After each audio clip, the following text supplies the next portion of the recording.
Hola, ¿qué tal amigos? Estamos una vez más aquí en el Estado del Estado, donde pretendemos hablar de los temas de la agenda pública en un lenguaje fresco y cotidiano. El día de hoy inauguramos un nuevo formato, ¿no? El día de hoy tenemos la fortuna de que con manteles largos vengan aquí a dialogar con nosotros un invitado. No habíamos tenido la oportunidad nosotros de contar con un invitado, pero afortunadamente pues ya hubo quien accedió, ¿no? Ya hubo quien viene a dialogar con estos politólogos. Como siempre me acompañan Jonathan Bretón. Hola, ¿qué tal? Alan Cisneros. Gusto estar aquí. Y bueno, el día de hoy tenemos a un politólogo al igual que nosotros. Él es egresado también de la carrera de Estudios Políticos y Gobierno, por ahí de la tercera generación. No quiere decir que se hace mucho, fue hace poquito, somos relativamente contemporáneos. Nos acompaña Alejandro Arciniega. Él se ha desempeñado en uno de los tres subsistemas del sistema político. Como ya lo habíamos platicado alguna vez, se divide en cuatro: el sistema de gobierno, el sistema de partidos, el sistema electoral y el sistema cultural. Pues él se ha desarrollado dentro del sistema electoral y nos va a platicar un poco acerca de qué ha hecho, cómo se ha desempeñado en la labor del politólogo ya en funciones. Alejandro, por favor, te dejamos los micrófonos. Muchas gracias, jóvenes, por la invitación, y pues es para mí un placer estar aquí entre colegas, la verdad.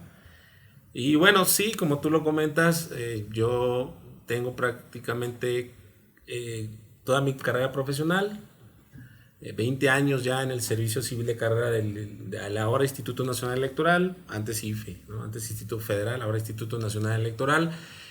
Y me ha tocado participar en elecciones federales desde 2003. Yo entré en 2001, a partir de 2003, y antes de eso también estuve en el consejo, en aquel tiempo era Consejo Electoral del Estado de Jalisco, ¿no? Ahora Instituto Electoral y Participación Ciudadana. También me tocó participar en dos elecciones ahí. Y bueno, hay muchas cosas que platicar en cuanto a las elecciones. Vienen ahora en la primera semana de septiembre, inicia formalmente el proceso electoral 2020-2021, que nosotros ya es una costumbre, un hábito en el instituto, que siempre consideramos al próximo proceso electoral el más complejo, el más difícil por las circunstancias, y creo que pues en esta ocasión no va a ser la excepción. Ahora con las circunstancias en las cuales está el país, está la institución, pues va a ser un reto grande el organizar las elecciones del próximo año. Excelente. Claro. Bueno, recordemos que a lo que se refiere en esta peculiaridad es que estamos en un contexto de COVID. ¿Cómo se van a organizar las elecciones en este esquema? Porque pues ya tenemos esa peculiaridad y creo que como lo han hecho otros países, también México se va a tener que adaptar. Pero dígame, sí, Bretón, Alan. Vaya etapa, vaya ciclos que te ha tocado estar presente y presenciar, pues lo del 2006, que fue una elección sumamente álgida. La primera de Andrés Manuel. La primera de Andrés Manuel. 2012 también tuvo cierta polémica. Sí, el 2018 con esta avasalladora victoria de Andrés Manuel con un 52%. Siempre a tope y siempre el Instituto Electoral, antes IFE, ahora INE, dando la cara por la democracia de millones de mexicanos, ¿no? Y me parece sumamente interesante. Quisiera preguntarte si tú consideras que esta se proyecta ser la elección más extraña a la cual habremos de enfrentarnos, en el entendido de la reforma electoral, por ejemplo, en el caso que nos atañe aquí de Jalisco, en donde se acorta a 30 días el periodo de campaña, dadas las circunstancias del COVID, la cuestión de cómo las campañas van a tener este enfoque más a través de aire y de mar, ¿no? La digitalidad, porque va a poner a prueba la creatividad de los partidos políticos para llegar a los propios ciudadanos, y por supuesto pues también la incertidumbre de muchos mexicanos por la situación económica, que también va a influir en el ánimo de los electores. Va a haber mayor o menor participación ciudadana. Recordemos que es un periodo intermedio y la curva siempre baja en este tipo de elecciones. ¿Cómo proyectas este siguiente proceso? Pues mira, nuestra visión es la visión de una gran complejidad. Si nosotros revisamos, por ejemplo, qué han hecho otros países que en esta etapa les ha tocado tener elecciones, algunos han decidido o posponerlas o dejarlas en suspenso indefinidamente por la situación, y bueno, otros han tenido que tomar medidas para llevarlas a cabo. En nuestro caso, hemos decidido el instituto, como ahora en este año que pasó en Coahuila, Hidalgo, el instituto, y en palabras de su presidente, el doctor Lorenzo Córdoba, es que tenemos la obligación constitucional de llevarlas a cabo.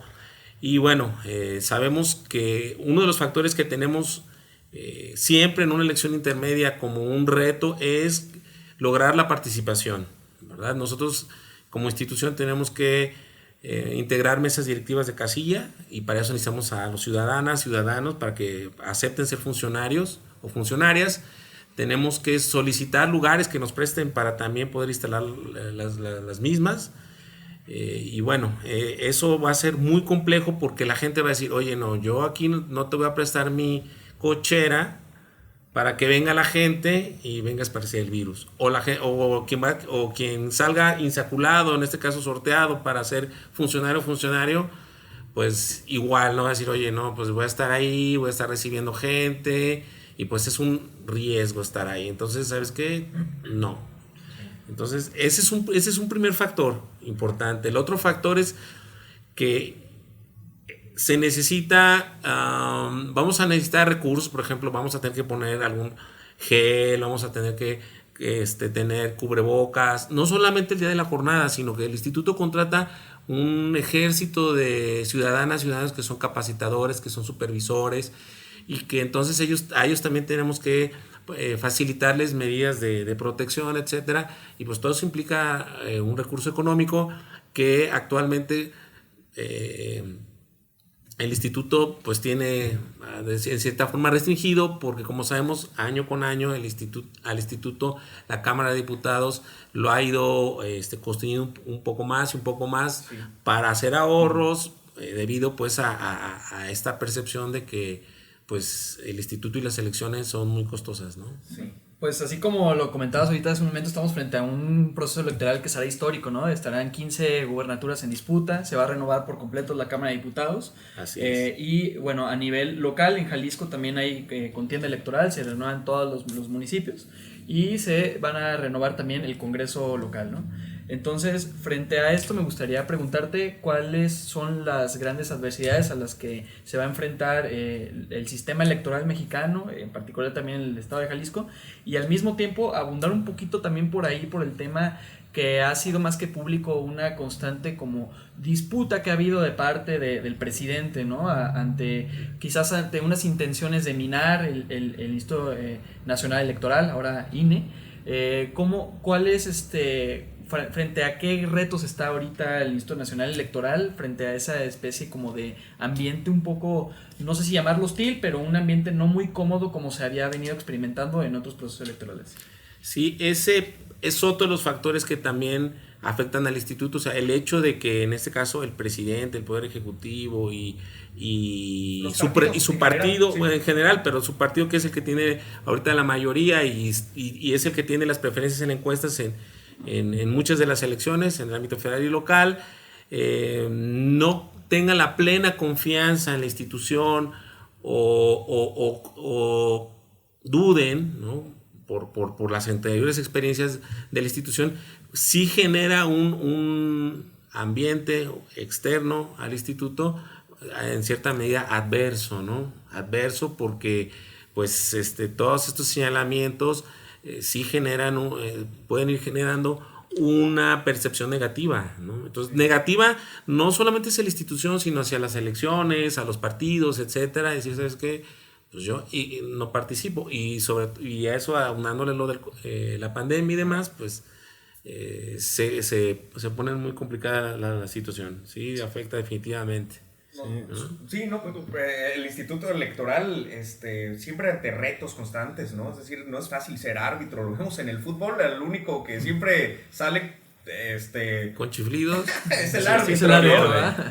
Y no trae afición. No, y los partidos políticos no te la ponen fácil, evidentemente, porque hay tanto legítimos como ilegítimos intereses para incidir en el instituto. Creo que una de las características negativas de nuestra democracia mexicana en los últimos años ha sido cómo los partidos políticos quieren incidir en la vida interna de un árbitro que tiene que ser imparcial, ¿no? Lo vemos Bueno, fue muy criticado en este último periodo con lo de la incursión de Ackerman, ¿no? Sí. Pero digamos, aunque puede ser criticable o no, siempre los partidos políticos han querido presionar un tantito, ¿no? Como para que el instituto accione de acuerdo a sus intereses. Yo creo que es parte de los sistemas políticos pero que también se tiene que regular, ¿no? Y por eso ahí están las leyes y ahí están los reglamentos y está tu marco jurídico que te dice cómo es que va a actuar el instituto. Pero siempre es un reto, ¿no? Sí, es un reto que todos salgamos de acuerdo, ¿no? Al final. Es difícil. Mira, todos los órganos de decisión y esa es una de las virtudes y de las fortalezas del INE, es que en su estructura, las decisiones son tomadas de manera colegiada. Sí. O sea, todos sus órganos de decisión a nivel central y después desconcentrado en los estados, en las delegaciones y subdelegaciones, son órganos colegiales donde se toman las decisiones. Entonces ahí se delibera, ahí se tiene la presencia de los partidos políticos y entonces se van construyendo los acuerdos, se van construyendo la toma de decisiones desde lo más sencillo un ejemplo, por ejemplo, ¿sabes qué? Y es común que suceda, estamos por aprobar la lista donde se van a ubicar las casillas, ¿no? Y entonces llega un partido y dice, ¿sabes qué? En ese lugar que está propuesta tal casilla en tal domicilio, el hijo del propietario que te firmó la anuencia es funcionario o es funcionario del ayuntamiento o es funcionario del partido, etcétera, sí. Y creemos que no es conveniente que se instale ahí. Y bueno, ok, vamos revisando, igual y nosotros como autoridad pues tenemos que verificar y demás, y se llegan luego a hacer cambios, etcétera, si corroboramos que eso es cierto, ¿no? Por ejemplo, ese es un ejemplo en lo pequeño, y así va, si lo vamos viendo en decisiones de mayor importancia a nivel local o a nivel nacional, pasa lo mismo. O sea, nosotros como árbitro, claro que escuchamos las inquietudes de los partidos políticos, de los candidatos, dentro del marco de la ley, buscamos que la organización del proceso electoral sea pegado a la ley y que sean escuchados las inquietudes de los partidos políticos, que en muchas ocasiones tienen razón o coadyuvan positivamente en la organización de la elección, que así es como lo establece la ley, ¿no? El proceso electoral, las elecciones es una función estatal en la cual participan ciudadanos, partidos, candidatos, ¿no? No, excelente. Bueno, lo que sí es un hecho es que el proceso de democratización del Estado mexicano va de la mano con el fortalecimiento del instituto. Como a manera de contextualizar a la audiencia, antes de que existiera el IFE, que fue por ahí de los 90s, quien organizaba las elecciones era la Secretaría de Gobernación, por lo tanto pertenecían al partido hegemónico, o sea, del momento. Si recordamos, al PRI se le llama hegemónico por durar 71 años en el poder, pero antes de eso ya teníamos una historia ríspida en la cuestión de los dictadores o de la gente que se cree que era en el poder. Teníamos el caso de Porfirio Díaz, que duró ahí 35 años, el caso de Juárez, que duró 17, el caso de Santana, que fue 11 veces presidente. Entonces, sí es un proceso difícil. Ahora lo vemos y podemos juzgar al instituto y decir, ay, es bien fácil, les van a aplicar el carrusel. No, porque así es como se ha ido puliendo, me imagino, ¿no? Conforme van sucediendo cosas, va puliendo el instituto. Te veo con ganas de decir algo, por favor. No, te iba a decir que te van a criticar por ser antijuarista, ya me lo... No, yo soy juarista de corazón, nomás. No eran las vísperas, pues no eran esta etapa, pues entendamos que era otro México y que el México que tenemos hoy y la democracia tan preciada y que nos ha costado tanto trabajo se debe precisamente a que el instituto electoral tiene que ser imparcial, por eso que sea autónomo, ¿no? Por eso es la importancia de que sea autónomo. No puedes tener como tonología del fútbol, no puedes tener un referee de las Chivas o árbitro se llama, ¿no? De las Chivas pitándole a un partido Chivas América porque sabemos quién va a ganar. Y considerando eso que estás comentando, Oscar, vale la pena también destacar que a lo largo de toda esta vida democrática del país, el sistema electoral ha estado modificándose constantemente, podemos decirlo de otra mejor manera, se ha estado mejorando en sí mismo, ¿no? Hablamos de este INE, ¿no? Que bueno, anteriormente era el IFE, que pasó por una presidencia ahí de Woldenberg, también estuvo por ahí Luis Carlos Ugalde, Leonardo Valdés Zurita, en última instancia fue María Marván, si no mal la recuerdo, cuando ya se modificó y se convirtió en INE, y ahora con Lorenzo Córdoba. Entonces ha estado como una serie de procesos. En el caso de Jalisco ha habido también presidencias que se han estado rotando, pero una adversidad desde la cual yo percibo es la capacidad que tenga el INE de volverse una cosa como autónoma. a pesar de que, como ahorita lo comentabas, viene de una decisión colegiada de los partidos políticos. Entonces, que cada vez parezca más un sistema electoral que no sea como una repartición de pastel, ¿no?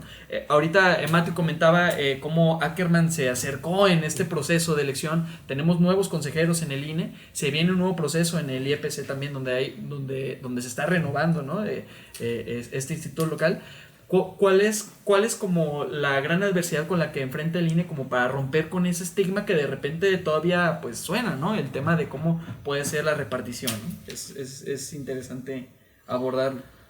Sí, mira, lo que yo considero que esto tiene que ver mucho con la cultura política que tenemos como país. O sea, claro, cuáles son los referentes de cómo interactuamos y decidimos organizarnos en sociedad, ¿no? Entonces, la Cámara de Diputados, así lo establece la Constitución, es quien designa a los integrantes del Consejo General, esto es, a los consejeros electorales, ¿no?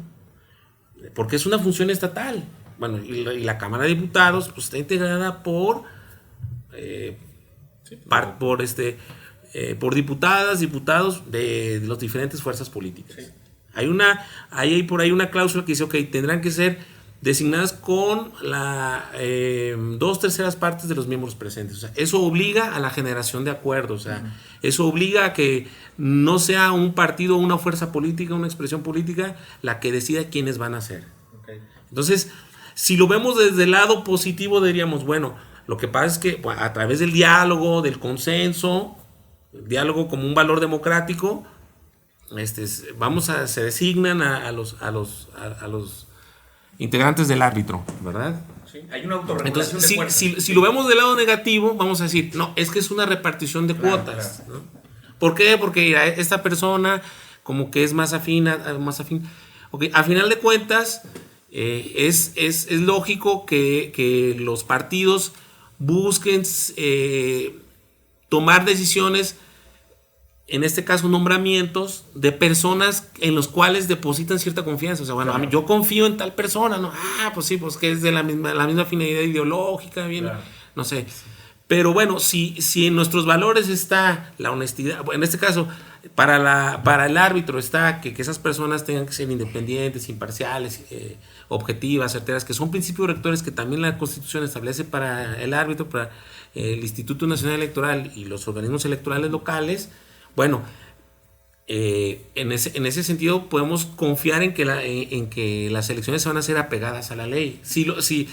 Si nuestros referentes culturales, si nuestros valores son, pues vamos a hacer como, vamos a cumplir los requisitos de ley, pero la verdad vamos a poner a nuestros alfiles o a alguien que sea una correa de transmisión de nosotros, pues ahí las cosas están fallando. Ahora, entonces es la cultura política que tengamos lo que puede hacer la diferencia, ¿no? O sea, por más que pongamos leyes, claro, luego siempre va a haber la forma en la cual la podamos violar, le podamos sacar la vuelta, ¿no? Quería comentar que se percibe como una tendencia nueva de, si bien la elección se hace a través de la mayoría calificada, las 2/3 partes del Congreso, hay una tendencia a escuchar también a un órgano técnico que evalúa a los candidatos, ¿no? Es como una característica que por lo menos se ocurrió en el proceso nacional y que también se está aterrizando en el proceso local. Sí.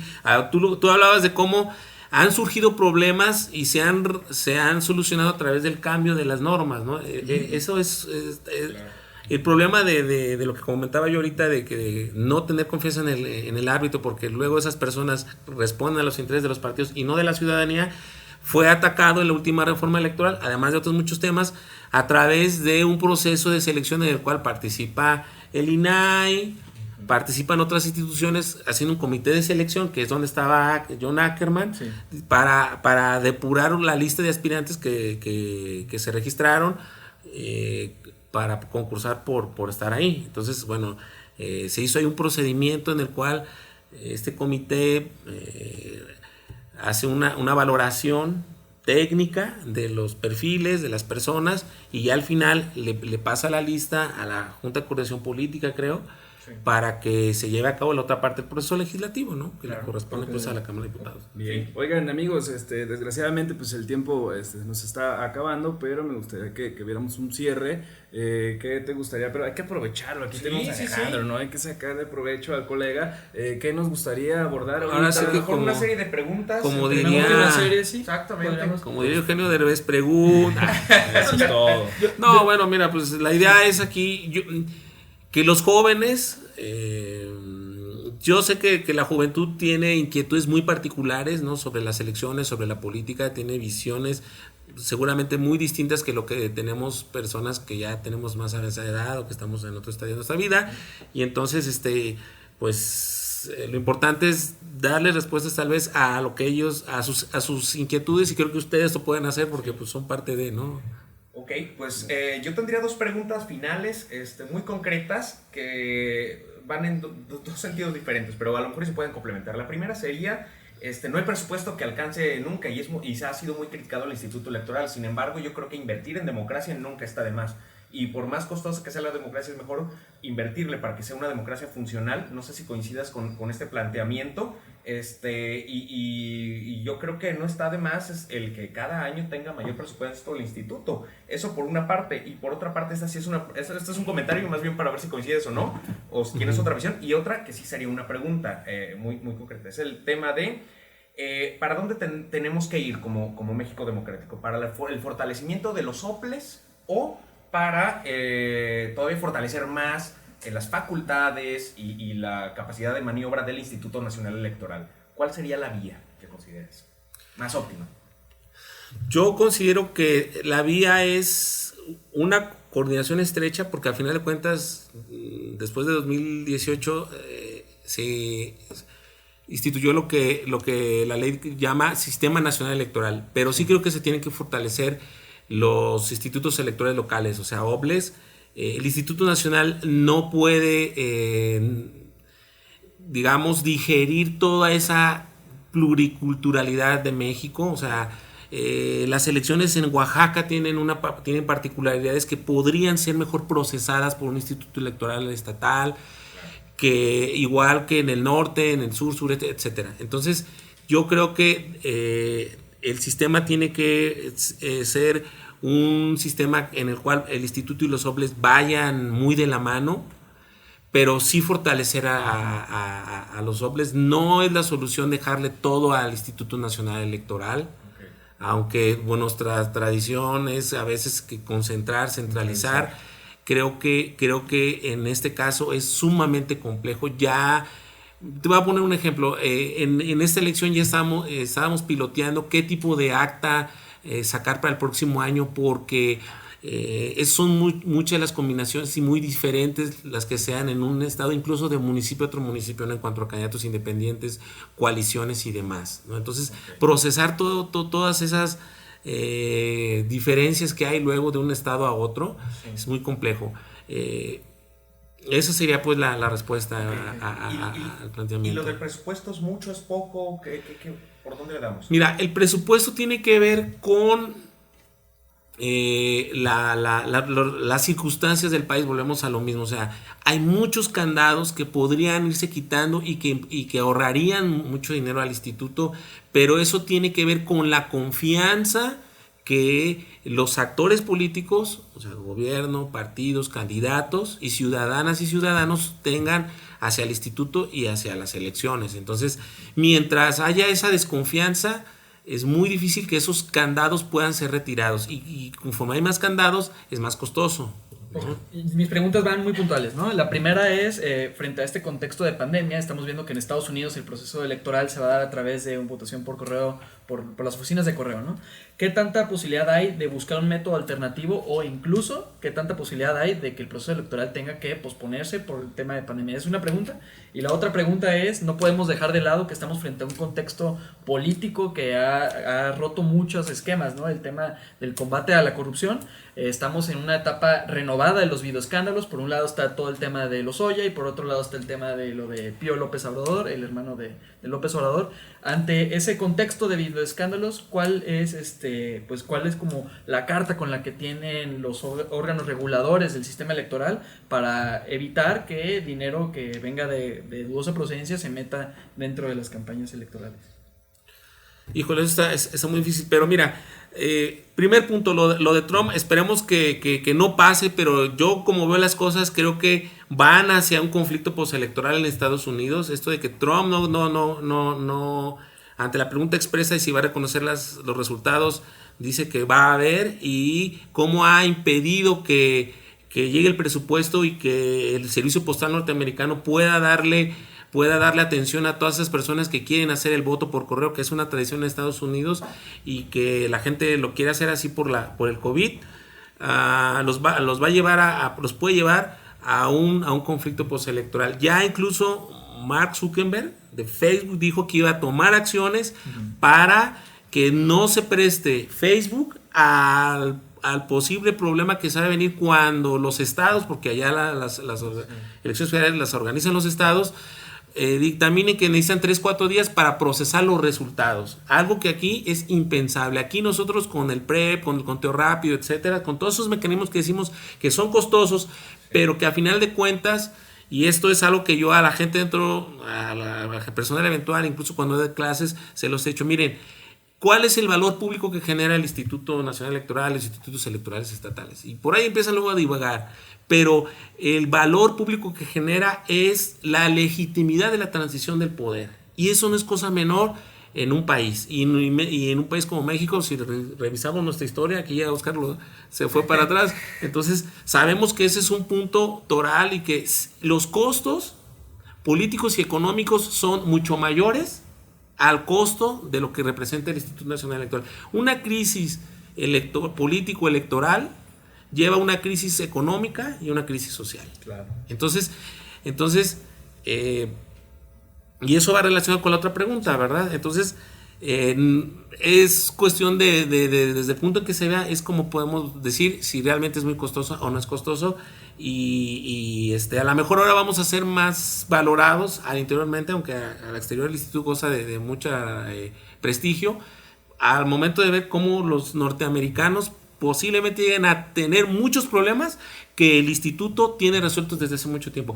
Interiormente nosotros ya hemos trabajado precisamente en buscar alternativas tecnológicas para abaratar y para dar de alguna manera que si en la ley estuvieran previstas, pudiéramos ayudar a que la elección en esta pandemia fuera más fácil de organizar y menos costosa. Por ejemplo, el instituto, al igual que el Instituto Electoral del Estado de Jalisco, tiene una urna electrónica, nosotros le llamamos boleta electrónica, que ayudaría en gran medida a agilizar la votación, reduciría costos porque no necesitamos ni actas ni boletas, ¿verdad? Y entonces podríamos facilitar la organización de las elecciones. Entonces, el voto electrónico desde el extranjero ya es un hecho.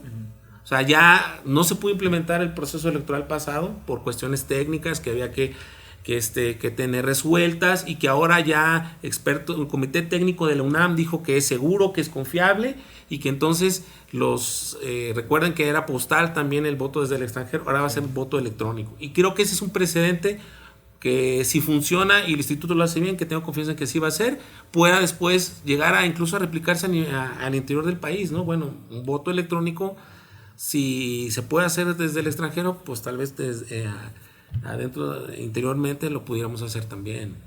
Okay.